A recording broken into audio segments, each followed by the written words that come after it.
여러분 안녕하세요. 5월 10일 여의도 펀드매니저TV 금일 시장 전망 및 투자 전략 시작하도록 하겠습니다. 좋은 아침입니다. 네, 날이 좀 기온 차이가 어제도 이야기했지만 좀 심한 것 같아요. 감기 좀 조심하고 자기 건강관리 잘 해야 될 그런 날인 것 같습니다. 벌써 오늘이 이제 금요일이네요. 우리가 늘 직장인이 최고로 바라던 주말이 곧 다가왔습니다.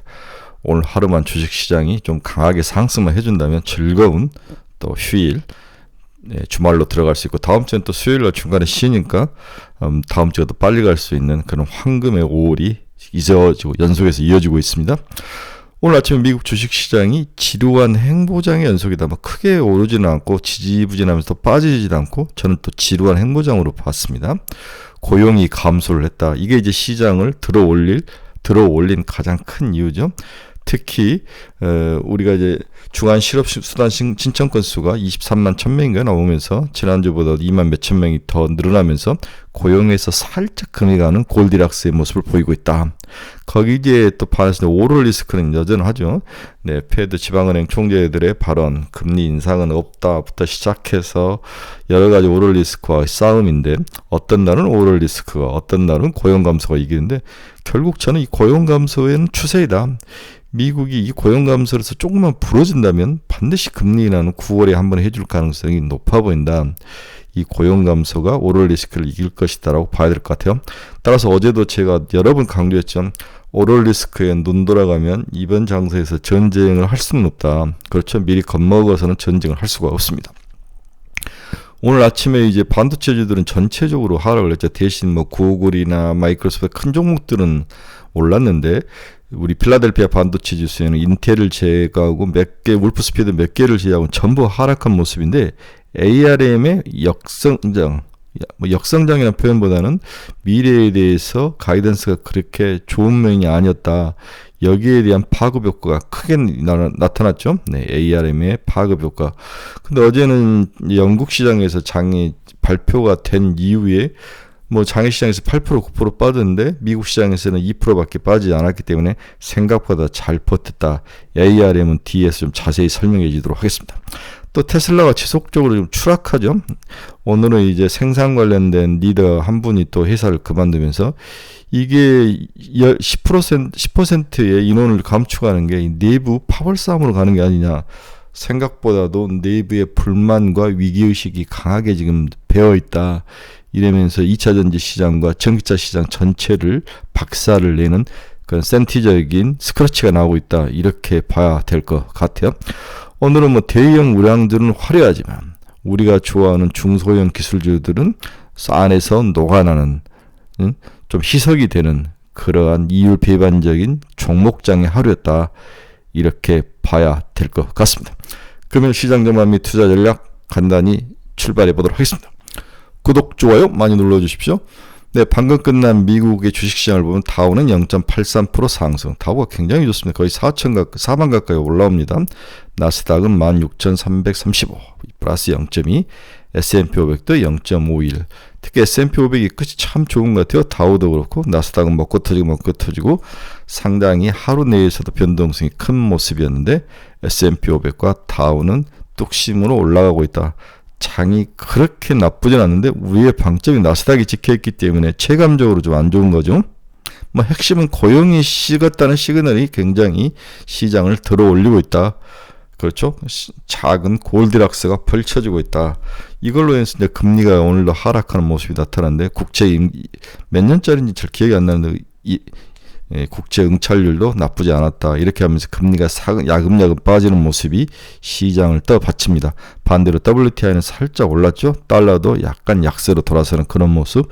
적절하게 주식하기에 좋은 환경이 지속되고 있다라고 보는 시각도 존재합니다.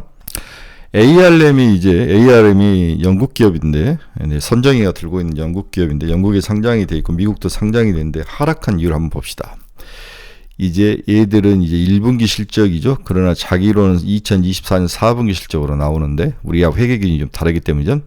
4분기 어닝 서프라이즈를 기록했다. 우리는 2분기로 봐야 돼. 1분기로 봐야지. 1분기 어닝 서프라이즈를 기록했다. ASP가 평균 판매 단가가 전년 동급이 53%, 전분기 대비 QOQ로 20%나 상승하는 점은 굉장히 주목할 만한 일이다. 모바일을 비롯한 다양한 전방 산업에서 반도체 사양이 향상되어 온 것이 ARM의 최신 IP 사용을 증가로 이어졌기 때문이다. 동기간 라이선스 매출액도 증가를 하고 있다. ARM IP를 이용하는 고객들이 특히나 PC나 서버에서 증가함에 따라서 고가와 중장기 라이선스 계약들이 체결된 것으로 해석이 되고 있다. 이러한 믹스 개선 효과로 수익성이 개선되는 모습이 나타난다. 이게 이제 우리나라로 1분기 실적의 핵심이죠. 우리가 삼성전자 반도체 핸드폰을 하나 팔 때마다 ARM에 아마 5에서 7달러 하나에서 매일 돈을 줘야 되죠. 이들의 설계도를 갖다 쓰기 때문이죠. 네. 특히 이제 PC나 이런 서버에 동사의 설계도를 많이 쓰는데 그 이유는 ARM의 핵심이 저전력 반도체를 잘 만드는 그런 구조를 가지고 있는 저전력 반도체. 자, 피지컬 2025년 1분기는 어떻게 될 것이냐, 또 2025년 전체는 어떻게 될 것이냐, 올 2024년을 이야기하는 거죠. 24년 1분기 가이던스는 시장 기대치를 상회했다. 그렇죠.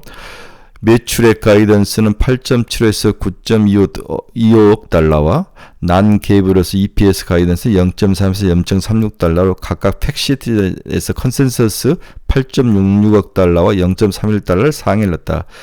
그러니까 지금 1분기 실적은 그 전에 우리가 가이던스를 줬던 것을 상회를 해서 좋았다는 거죠. 네, 4분기 때 올해 1분기 실적 가이던스를 줬는데 이 부분은 상회를 했다. 매출액과 이익 모두 전분기 대비 감소하는 것을 전망했는데 이 감소의 전망을 뜬 배경은 IoT와 산업 분야에서 재고 조정이 나타날 것으로 예상을 했습니다. 모바일은 전통적인 비수기지만 ASP 평균 판매 가격의 확대 효과가 이러한 그 IoT나 다른 IoT 산업의 재고 조정을 충분히 상쇄할 것으로 시장이 전망을 했죠. 참고로 회사의 로열티 매출 인식 시점은 실제 반도체 출하 시점을 소폭 후행하는 점을 기억할 필요가 있다. 그렇습니다. 지금 1분기와 2분기가 지금 반도체 시장에서 이제 비성숙인데 가을에 또 애플이 나오고 삼성은 이제 초기에 나와버리니까 시장이 비성숙인데 이것들이 이제 실적으로 나타나는 것이 약간 후행해서 나타나는데 이 부분이 시장에서 가이던스라 여러 면에서 좀 어려움이 있었지만 잘 비트를 했다. 한편 연간 가이던스는 컨센서스에 부합하는데 그쳤다. 매출액과 난갭 EPS 가이던스는 각각 38억 달러에서 41억 달러와 1.45달러에서 1.65달러로 줬는데 컨센서스는 39.8억 달러였는데 이번에는 38억 달러로 살짝 1억 달러가 낮아진 거죠. 그 다음에 EPS도 1.54달러 정도 컨센서스였는데 1.45달러에서 1.65달러로 좀 낮게 이번에 조정을 했다는 거죠. 연간 매출의 성장률이 20%에서 22%로 가속되는 수준인데 이 수준이 우리가 생각하는 만큼 그렇게 높은 수준은 아니다. 평균 판매 가격 확대, 클라우드, 차량 반도체 점유율 증가 등으로 연간 로열티 매출액이 20% 중반으로 증가할 것으로 전망을 했다. 이를 역산하면 라이센스 매출액 증가율은 10% 후반 수준인 것을 시사를 했다. 단 라이센스 매출액의 경우 과거부터 계약 체결 시점에 따라 분기 변동성이 높은 특징을 가지고 있다. 결국은 무슨 이야기를 하는 거냐, 저도 막 이렇게 헷갈려서 나오는데 이번 2분기 가이던스와 연간 가이던스가 예상을 살짝 빗나갔다, 이렇게 이해를 하는 게 좋을 것 같아요. 여기다가 여전히 밸류에이션이 높다. 그래서 손이 잘 나가지 않는다는 거죠. 당사가 거듭 강조하는 점은 언디바이스 AI, X86 시장 침투 등 ARM의 중장기 잠재력이 격하게 공감하되 상승 잠재력은 좋다, 격하게 공감을 하되 밸류에이션이 부담스럽다는 것은 손이 쉽게 나가지 않는다. IP 업체들이 통상 높은 밸류에이션에 거래되지만 현재 동사의 주식은 동종업계 내에서 가장 높게 거래된다. 퍼가 67배다. 포워드가. 게다가 적은 유통 주식수, 중국 관련 불확실성 등 당사가 우려하는 요인들이 여전히 상존하면서 한번 쭉 100달러 넘게 올라가다가 다시 내려오는 100달러 아래로 내려온 모습이 나타나는데 그 이유는 밸류에이션이 높고 거래량이 적고, 네, 유통 주식 수가 적고, 중국에 대한 두려움, 이런 것들이 많이 시장에 반영되면서 쉽게 올라가지 못하더라. 그런데 이러한 효과가 결국 엔비디아의 AI 반도체에 대해서 약간 또 실망스러운 것으로 해서 엔비디아가 유탄을 맞고, 이게 마이크론 테크놀로지와 TSMC까지도 시장이 다 연결되면서 주가가 하락하는 그런 연쇄작용을 했다는 거죠. 하지만 생각보다는 잘 버텼다, 이렇게 봐야 될 것 같아요. 그래서 또 다른 애널리스트가 쓴 걸 한번 읽어보면 ARM V9 전환 추세와 하반기 인프라 관련 로열티 수익은 긍정적이다. 지난 분기에 이어 프리미엄 스마트폰을 중심으로 ARM V9 아키텍처 전환이 지속되고 있다. 이게 이제 초저전력, 발열을 줄이고 전력을 적게 먹는 새로운 아키텍처죠. 전체 로열티 내 ARM V9 비중은 20%까지 증가했으며 가장 최근 버전이 높은 판매 단가를 바탕으로 로열티 매출이 4.8억 달러까지 기록을 했다. 엔비디아의 GB200, 마이크로소프트 콜벳 등 데이터 센터용 칩 생산에 따른 로열티 수익은 올해 하반기에 확인될 것으로 전망이 되고 있다. 인프라용 CPU에는 V9 아키텍처가 사용될 뿐 아니라 모바일 등 다른 전방 시장 대비 높은 로열티가 기대될 만큼 데이터 센터 산업의 확장 방향성은 여전히 긍정적이다. 이 V9이 반도체 중에서도 이 모바일 시장뿐만 아니라 데이터 센터에도 사용되기 때문에 향후의 성장성은 긍정적이다. 라이센스 매출 역시 기존에 만들어 놓은 라이센스에서 AI 관련 R&D 프로젝트가 증가함에 따라 4.2억 달러를 기록하고 있다. 특히 주요 반도체 고객사들이 단연간 계약 구조인 ATA, ARM 토탈 어세스로 전환됨에 따라서 동사는 향후 안정적인 현금 흐름을 기대하고 있다. 전체적으로 가이던스는 우리를 실망했지만 내용을 뜯어보면 그렇게 폭락할 상황은 아니다. 그 다음에 밸류에이션 문제는 앞에서 이야기를 했죠. 네, 이런 것들로 조약 정리를 해볼 수 있을 것 같습니다. 오늘 시장 키포인트 한번 봅시다. 미국 주간 실업 수당 청구건수 23만 1000건, 8개월 내 최고다. 그렇죠? 네, 계속 22만 건 초반을 이루다가 23만 1000건까지 올랐습니다. 미국 30년 국채 입장 응찰률이 30년 입찰을 했네요. 2.41배. 수요는 양호했다. 금리 한번 봅시다. 네, 금리. 네, 금리를 한번 보면, 먼저 2년짜리 한번 보면, 2년짜리는 4.81로 2.8bp 하라고 그랬죠. 10년짜리는 4.45, 2.26, 20년짜리는 4.712, 2.1bp 하락. 전체적으로 금리가 조금씩 하락하는 그런 안정된 모습을 보여주고 있습니다. 샌프란시스코 연은총재가 고용시장이 흔들려야 금리 인하를 고려를 할 것이다. 고용시장에 대해서 방점을 찍고 있죠. BOE가 기준금리를 5.25%로 6차례나 동결하는 모습이 나타나고 있다. BOE 총재가 금리 인하 시기 총선과는 무관하다. 영국도 지금 총선에 들어가는 것 같아요. 영국이 지금 보수당이 굉장히 인기가 없는 것 같은데 테슬라 중국서 인력 감축 규모를 확대를 하고 있다.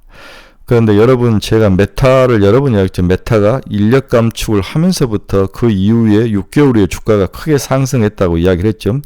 테슬라도 이 구조조정이 나타난 이후에 영업이익률이라든지 이런 것들이 올라올 것 같은 내부적으로는 여러 가지 문제가 좀 있어 보이는데 그래도 인력 감축이 있어야 테슬라는 향후에 추가로 상승할 가능성이 있어 보인다. 박스권으로 보고 박스권 하단에 있다고 봐야 될 것 같아요. 애플이 데이터 센터용 자체 칩을 도입을 하겠다. AI 기술 강화를 계획하고 있다. 자체 칩, 요즘 최근에 이제 자체 칩이 대세죠.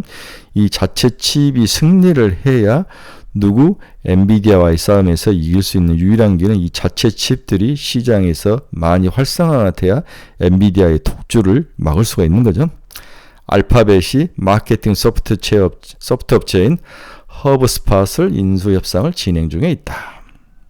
우리 삼성전자도 이렇게 좀 과감하게 인수를 좀 해서 먹을 것을 찾아야 되는데 삼성전자 저 바보들은 지금 뭘 하고 있는지 참 안타깝습니다. 네, 주요 경제지표 한번 봅시다. 달러 지수 0.31% 하락, 105.095 달러 지수, 네, 포인트. 달러가 살짝 약세로 돌아섰습니다. 원달러는 0.1% 상승하면 약세를 보였습니다. 1365.82원. 엔달러는 155.41. 살짝 또 엔달러는 강세로 돌아섰네. 나는 WTI는 0.78로 상승해서 79.61. 또 80달러에 근접해 올라오네요. 77달러 근처까지 갔다가 다시 박스권 상단을 향해서 올라가는 모습인데 80달러를 뚫지 말아야 될 것 같아요. 금리는 봤죠. 애플은 1% 상승, SMCI 2.72 하락, ARM 1.73% 하락, 막판에 아마 이제 더 추가로 하락해서 2% 정도 하락을 한 것 같습니다. 엔비디아 1.84% 하락, AMD 0.76% 하락, 테슬라 마이너스 1.57, 일라인딜리 0.13, 마이크론 마이너스 1.27, 117달러, TSMC 0.54% 하락, 142달러. 비트코인은 살짝 올랐는데 62,583달러를 지나가고 있습니다. 다음 주 주간 경제지표 일정 한번 봅시다. 5월 13일 월요일 미국 4월 소비자 기대 인플레이션 5월 13일 소비자 기대 인플레이션 나오네요. 네. 기대 인플레이션 5월 미국 4월 NFIB 중소비용 낙관지수 생산자 물가지수가 먼저 발표가 됩니다. 14일. 5월 10일 15일 미국 4월 소비자 물가지수 소매 판매가 나오네요. 15일이 굉장히 중요해요. 저는 13일 날인지 알았는데 15일 날이네요. 소비자 물가가. 16일 4월 산업생산 5월 필립 페드 제조업 지수 뭔지도 모르겠네요. 패드 제조업 지수가 있다고 그러네요. 5월 17일 미국 4월 컨퍼런스 보드 경기 선행지수 역시 15일, 13일, 14일, 15일은 전부 다 이제 물가 지수가 시장을 지고 흔들 가능성이 높아 보입니다. 결론 봅시다. 지수는 상승해 있으나 성장주인 반도체주가 모두 하락하는 차별화 장세가 나타났다. 문제는 ARM의 매출 가이던스가 시장을 때리면서 엔비디아, AMD 반도체 관련주들을 모두 하락으로 몰고 갔죠. 그러나 우리나라 반도체 시장은 연일 외국인 자금들이 몰려들어오죠. 네, 우리나라는 레거시 반도체라는 반도체 시장의 새로운 두 가지 비를 가지고 있죠. 차의 첨단 HBM과 레거시 반도체 이 두 개가 양수 겸장의 역할을 하면서 나름대로 매력을 주고 있다. 이렇게 봐야 될 것 같아요. 그래서 HBM이나 이런 AI 관련 반도체들은 실적 발표에 따라서 흔들흔들하지만 레거시 반도체, 랜드와 D램이 시장에서 꾸준히 가격이 상승하고 공급량이 계속 늘지 않는 상황은 있죠. 왜 그러냐면 HBM 쪽으로 이제 소스를 많이 사용하기 때문에 이러한 것들이 시장에서 호재로 작용하는 것 같다. 전일 화장품과 의료기기 등이 상승한 하루였으나 오래가지는 못할 것이다. 시장에 뚜렷한 리딩 섹터가 없기 때문에 화장품, 의료기기 계속 돌면서 시장이 순환을 하죠. 네, 이게 전형적으로 이제 꼭대기 장세에서 강세 장세 끝물 현상에서 나타나는데 좀 주의할 필요는 있어 보입니다. 이제 화장품도 주가가 상승할 때마다 좀 줄여줘야 된다. 어제 제가 그렇게 좋아했던 실리콘트가 상 들어가는 모습을 보면서 이제는 올라올 때마다 좀 줄여야 된다. 그렇죠? 그래서 포트폴리오의 60%는 반도체, HBM, AI에다가 두고 나머지 40% 갖고 단타를 해라. 뭘 단타를 해야 될지는 저도 모릅니다. 네. 전력기기와 전선주는 올라오는 것보다 지속적으로 줄여라고 어제부터 이야기를 하죠. 네, 꼭대기 주문이 나타나고 있다. 노봇이 이제 어제 장 마감에 살짝 올라오는데 오늘도 좀 살짝 또 순환매로 돌아올 가능성이 있지만 그렇게까지 크게 돌아올 수 있느냐 이 부분은 또 이제 약간 물음표니까 한번 생각을 해보셔야 되는데 워낙 바닥에 쩔어 있기 때문에 순환매로 돌아올 가능성은 있어 보입니다. 다 단타로 봐야 된다 이렇게 여러분들에게 이야기를 해드리고 싶습니다. 최근 이제 시장에 눈에 띄는 종목이 거의 제 눈에는 지금 보이지 않고 있습니다. 네, 저는 타이거일레, YC 이런 정도 그 다음에 이제 제약바이오 중에서 아스코에 들어가는 애들 좀 보고 있는데 이런 애들이 과연 시장에서 어떤 정도 역할을 해줄지를 좀 확신이 안 서서 주저주저 하는데 시장에서 눈에 띄는 종목이 없다는 게 최근에 저의 가장 큰 어떤 딜레마입니다. 자, 오늘 이제 굉장히 이제 금요일이 주말의 시작인데 항상 우리나라 금요일은 윗꼬리가 조심하라겠죠. 금요일 날은 대부분 다 매도하는 시기가 굉장히 많습니다. 개인들도 그렇고 기관들도 그렇고 오늘은 그렇게 재미가 있어 보이는 장은 아니다. 이렇게 보시고 보수적 스탠스를 가지고 장에 대응을 하시길 바랍니다. 여러분 중에서 투자의 방향성을 잃어보신 분들은 이 카페 주소를 치고 들으십시오. 네. 가지고 있는 종목에 대해서 상담이 필요하신 분도 이 카페 주소를 치고 들어오셔서 저에게 자기 종목에 대한 사연을 남겨주시면 제가 바로바로 컨설팅 해드립니다. 매일매일 관심 종목도 올려놓고 있습니다. 여러분들의 많은 참여 바랍니다. 네, 유료입니다. 잘 천천히 생각하시고 결정을 하시기 바랍니다. 네, 주말입니다. 저는 이제 주말에 여전히 이제 주식 공부 좀 막 계속 하는데, 뭘 사야 될지, 새로운 그 무엇이, 뭐가 있을까? 넥스트. 이러한 것들에 대해서 굉장히 고민을 많이 하는데, 지금 눈에 비치는 것은 거의 없다. 그렇죠? 네. 어제 실링코트와 같은 그런 좋은 종목들을 좀 잡아내줘야 되는데, 네. 실링코트나 재룡전기 같은 것들, 네. 이런 종목들을 좀 잡아내줘야 되는데, 굉장히 어려운 시장인 것 같습니다. 반도체를 너무 이제 좋아하다가 반도체에서 많이 물먹고 그렇긴 하는데, 여전히 유리기판주 같은 것도 좋아하긴 하는데 좀 쉬어가는 모습도 나타나는데, 오늘은 로봇이 또 살짝 올라오지 않을까, 그런 또 기대감도 가져봅니다. 네, 즐거운 주말입니다. 날씨도 좋고 가족들의 행사도 이제 다 끝나고 좀 이번 주는 편히 좀 쉬면서 체력 보완도 하고, 네, 제가 좋아하는 달리기도 좀 하고 그렇게 보낼 생각입니다. 여러분도 즐거운 주말 보내시기 바랍니다. 일요일 저녁에 오후에 뵙도록 하겠습니다. 여러분 감사합니다.